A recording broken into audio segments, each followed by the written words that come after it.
from around the world are answering Ukrainian President Zelensky's call for foreign fighters to join the war against Russian forces. So far, officials in Ukraine tell me more than 20,000 volunteers and veterans from 52 countries have expressed interest in Ukraine's International Legion, as it's known, of fighters. In Ukraine, over the last month, my team and I met some of those volunteers from several countries, including the U.S. And here's what we found. One of the bloodiest wars in Europe since World War II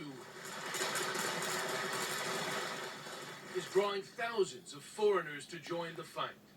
Kavi, he goes by his military call sign, tells us he is a Canadian and veteran of the war in Afghanistan. When Putin rattled the nuclear saber, he threatened the whole world with fire. Canada is right in between the U.S. and Russia.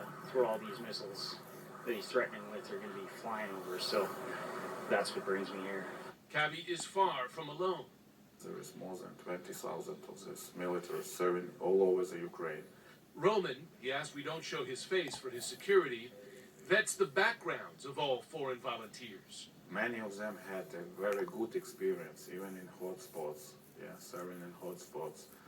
So, but now, maybe with, nowadays, there are less of these experienced soldiers and many of them are more volunteers. They had some military experience serving in the peace times. Their resumes range from combat experience to no military training at all. Ryan, a 25-year-old from Minnesota, says he served 2 years with the Marines in Okinawa, Japan. Oscar from Sweden has no formal military training. We're here to help people.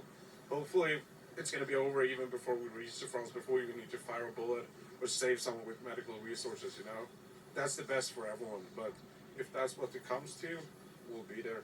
David, 33, from Canada, says he can help fix tires to keep Ukrainian military vehicles on the road. If it's black and round and made out of rubber, I can fix it. And one of the most important things of the gears of war is keeping it moving. All volunteers get at least some training, but while some can contribute on the battlefield, others may never see combat. Some of them don't need this training, and some do. And some of, as I am being told by the military, some of them remain there in this unit, in this military unit, because they are not apt to this military service, and they can't go to the war.